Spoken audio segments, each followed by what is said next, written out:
Hey everybody, so I'm Mr. Went, and I'm going to be starting a series of lessons about topics from Math 2, and that's Math 2 that we talk about in sort of aligned with Common Core. It's more aligned with my state standards, but it's if your state recently adopted the Common Core or was in the Common Core at some point, it probably is going to follow a similar script. So this first lesson is going to be about rational exponents. So I'm going to start with a few warm-up questions. So write down everything that you know about the square root of 3. And then write down everything that you know about 10 to the 1/3. It's okay if you know nothing, it's okay if you know a lot. Just try to write down everything that you can about these two numbers. And you can write down what they look like as decimals. You can write down what you want to do with them. You can write down whatever you want. It's not a big deal. Just write down everything that you know about these things. And then finally, I want you to solve this this equation. It's 7 to the x to the second equals 7. So what does x have to be for this to be true? What value of x would make this true? So pause the video, take some time to try to write down all these things, and it's going to be really helpful for you to think about these before you continue with the video, because I want you to have thought about them, and maybe I'll touch on the things that you already have thought about, and so it will be easier for you, so you don't have to be thinking about something new while I'm talking about it. Alright, so I'm going to start this conversation. I hope that you did the warm-up questions, but if you didn't, whatever. So I'm going to start this with one question.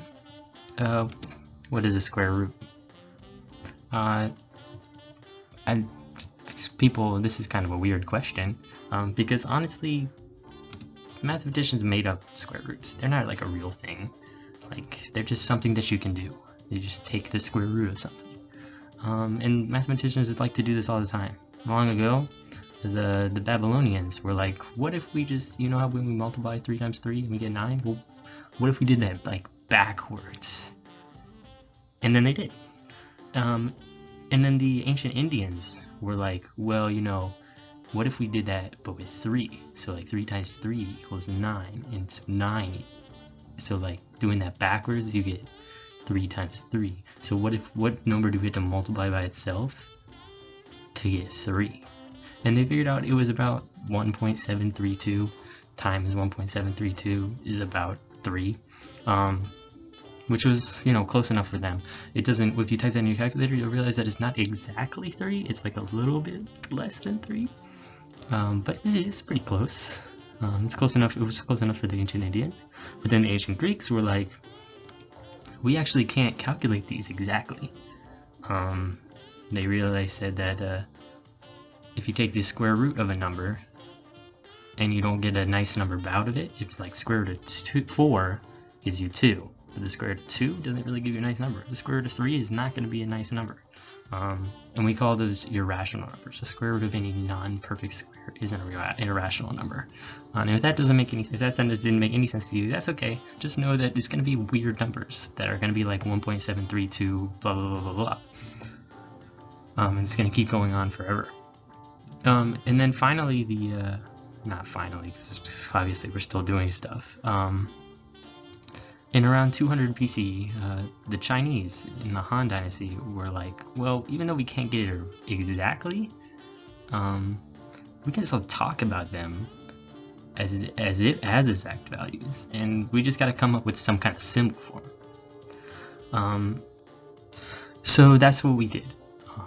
We took the Chinese advice, and we said that we're just going to come up with some way to describe these numbers. So we're going to call these numbers roots. So when we take the square root, we're talking about the number that multiplies by itself to give you some number. So the square root of 3 is going to be 1.73205087577293527446, and so on. It goes on forever. It never repeats, or there's no pattern really.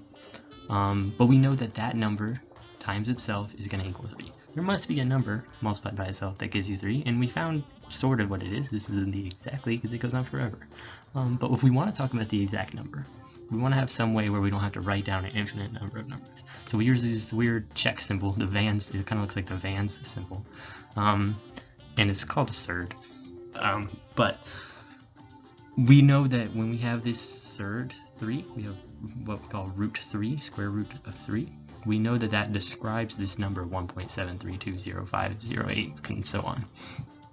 And we know that we don't have to write down an infinite set of numbers. We can just write down that, and we know that means the number that when you multiply it by itself, it gives you 3.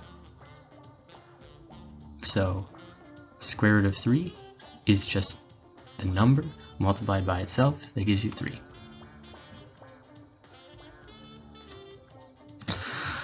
And we also know the reason we like this number is because it solves this equation. X squared equals 3. We just plug in square root of 3. Square root of 3 squared equals 3. So it's a useful number, but it's so long we don't want to always have to write it down, so we're just going to use the symbol square root of 3. We're just going to use the surd 3.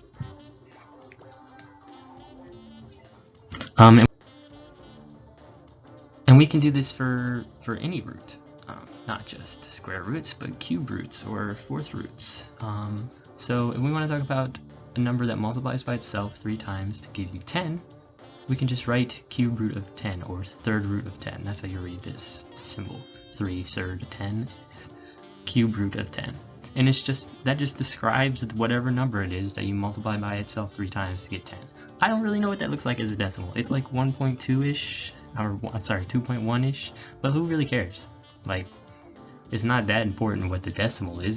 We care about why we use it, why we care about that decimal. So we know that we can use this number to solve this problem. What number multiplied by itself 3 times, or a number to the 3rd power, equals 10? And it's the cube root of 10, because we made it that way. We said we want this number to look like this. Now maybe you already knew that. That's good for you if you did. If you didn't, that's fine. What we really want to know is about this. What is 10 to the 1/3? What is 10 to the 1/3 power? What is, if we have 1/3 as our exponent? It doesn't really make any sense, because exponents are repeated multiplication. And so how do you multiply something by itself 1/3 of a time? How do you do anything 1/3 of a time, you know? But that was kind of the mistake that you make when thinking about this. If you ask yourself this question, what you really actually want to know is what we can use this from. Like, we want to know, what are we going to need 10 to the 1/3 for? Like, when are we going to use it? And I think this is a much more interesting question. I don't care about the decimal expansion. I don't care that the square root of 3 is 1.732. That's just a bunch of numbers to me. But when you tell me it's the square root of 3, I know what it's used for. I know that it's the number multiplied by itself that gives you 3. So I think that we need to talk about what numbers are useful for. Sometimes you'll talk to people and they'll be like, oh, I've memorized like 1,000 digits of pi.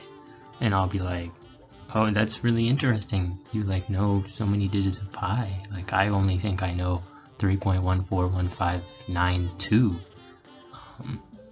And so, like, that's pretty cool that you know all these digits.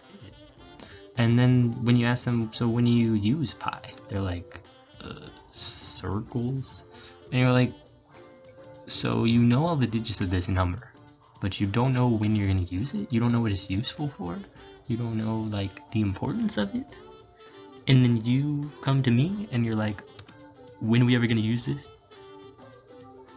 I think that you were focusing so much on memorizing these numbers and memorizing the decimals, you didn't think about why you were memorizing. You know, I think kind of wish that people would ask that question sooner in the lesson. And that's a more important question than what does it look like. But anyway, what can we do with 10 to the 1/3? What can we use 10 to the 1/3 for? What kind of problems does it help us solve?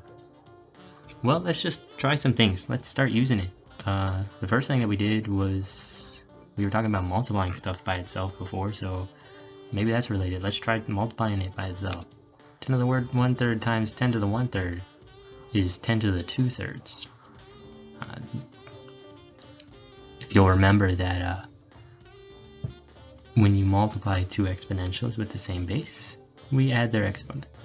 So the base was 10 here, and so since we multiplied two 10s together, we just add the exponents. So we got 10 to the 2/3. That's awesome. That was pretty fun. But really, 10 to the 2/3 isn't that much more helpful than 10 to the 1/3. It's kind of the same scenario. But let's try something different. We do have a 3 in there, so maybe we want to multiply it by itself 3 times. That seems like reasonable to me. Let's try it. 10 to the 1/3 times 10 to the 1/3 times 10 to the 1/3 is 10 to the 1st, because we add 1/3 plus 1/3 plus 1/3. 3/3 is 1. So 10 to the 1st is just 10. So that's pretty cool, but we actually already have a number when we multiply by itself. 3 times gives us 10. That's the cube root of 10, or third root of 10. We already talked about it. So we don't need you 10 to the 1/3. We already have this number that does what you do. We only have room for 1. So sorry 10 to the 1/3, but we don't need you. In math, there are no coincidences. Me and my dog have the same zodiac sign, but that's just a coincidence. 10 to the 1/3 and third root of 10 doing the same thing, both multiplying by themselves 3 times to give us the number 10, is not a coincidence. And it's because sometimes some numbers are the same number. Maybe that's controversial to you, but that's the facts. And it turns out that 10 to the 1/3 is the same thing as the third root of 10. There's 2 ways of writing the same number.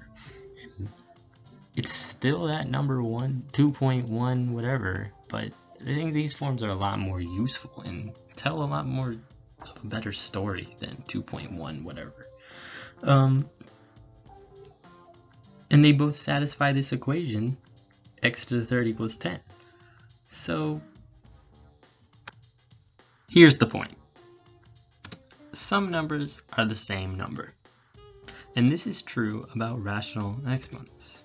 We've seen that a number to the 1/3 power is the same thing as the third root of that number. This is true if x is 10, as we saw, but this is true for any number we want to plug in for x. 2 to the 1/3 is the same thing as the third root of 2. Rational exponents are radicals. So 2 to the 1/2 is the square root, or the second root, if you will.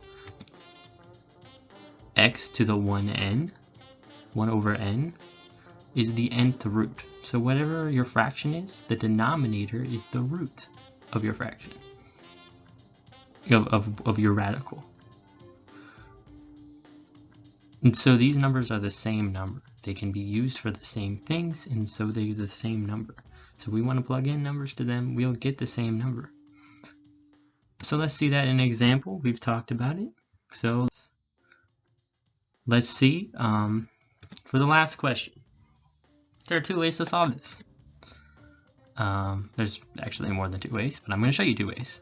So first is 7 to the x squared equals 7.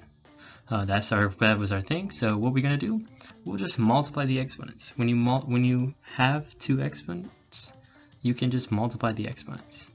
And so 7 to the 2x equals 7 means that their exponents must be the same. And the exponents on the right side is 1, so 2x must be 1. So x equals 1/2. This means that when we go into the next solution, we should get x equals 1/2. 7 to the x to the second equals 7, and we can take the square root of both sides. So when we take the square root of both sides, we get rid of that squared on the 7x. We get rid of that 2 as the exponent. So we have 7 to the x equals the square root of 7. Well, the exponents have to match. And the exponent that goes with the square root of 7 is 1/2. It's a rational exponent, and the denominator of the exponent becomes the root for the radical. So x has to be 1/2.